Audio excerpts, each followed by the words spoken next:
que mardi dernier, le juge des libertés et de la détention a décidé de maintenir Tarek Ramadan en prison. En tant qu'avocat, quel est votre avis sur cette décision de justice?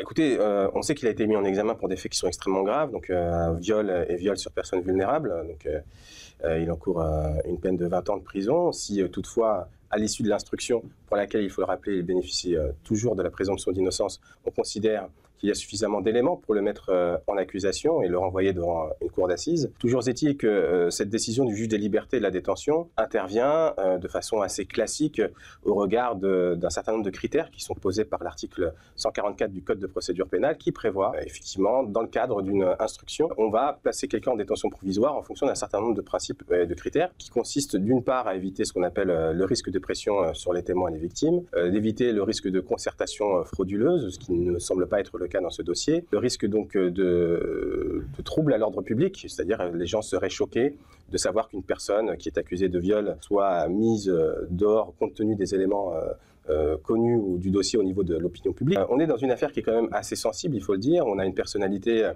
qui est engagée sur le terrain médiatique depuis de nombreuses années, qui est une personnalité extrêmement clivante, soit on l'adore, soit on le déteste pour la plupart du temps quand les gens se positionnent. Et la réalité, c'est qu'aujourd'hui, le juge des libertés et de la détention a considéré que, compte tenu de la situation et des éléments du dossier, cette détention provisoire qui avait été demandée et par le parquet et par les juges d'instruction était justifiée eu égard à la réalité du dossier. Encore une fois, ce n'est pas parce qu'il a été mis en détention provisoire aujourd'hui qu'il ne pourrait pas sortir en cours d'instruction, d'une part. Voie de conséquence, on ne peut pas présumer non plus, compte tenu de sa présomption d'innocence qui s'applique encore, qu'il soit in fine renvoyé devant la cour d'assises. C'est un dossier qui s'annonce pour tout avocat et tout juriste, même pour le grand public, extrêmement passionnant de ce point de vue. Alors Tarek Ramadan a été mis en examen pour viol. Est-ce que ça signifie que pour lui, un procès est inévitable? C'est trop tôt pour le dire. 3 juges d'instruction ont été nommés. Leur travail, c'est d'instruire à charge et à décharge. Le fait que Tarek Ramadan soit mis en examen lui ouvre un certain nombre de droits en tant que mise en examen. Le premier de ces droits, c'est d'avoir accès au dossier de l'enquête, ce qui n'était pas le cas jusqu'à sa mise en examen. Ce droit va lui permettre donc de savoir exactement sur ce qu'on lui reproche et sur quelle base cela lui est reproché.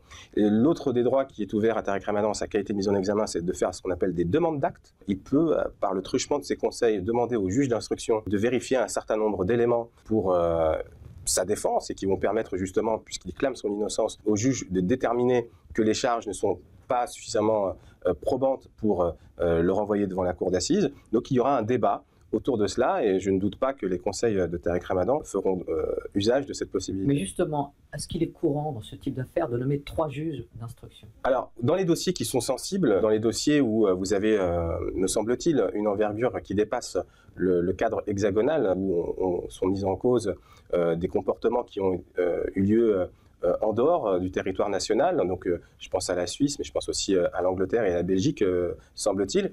Il est absolument habituel, je dirais, compte tenu aussi du caractère sensible du dossier, que plusieurs juges d'instruction soient nommés. C'est, on va dire, dans le but, je pense, de garantir une meilleure administration de la justice. Alors, une question sur ce fameux alibi de Tarek Ramadan, donc une pièce dont on dit qu'elle a été versée tardivement au dossier. En fait, c'est le parquet, semble-t-il, qui n'a pas transmis une pièce aux enquêteurs, ce qui pose évidemment question, et la défense a tout à fait le droit et peut légitimement se poser des questions sur la manière dont cette pièce n'a pas été traitée par les enquêteurs. Donc voilà, après, il se peut que ce soit simplement, je dirais, un oubli du parquet, mais comme on est dans une affaire extrêmement sensible, beaucoup de gens ne voudront sûrement pas croire au hasard, et donc évidemment, ça va alimenter les polémiques autour de la manière dont cette affaire est traitée. Mais combien de temps peut durer l'instruction?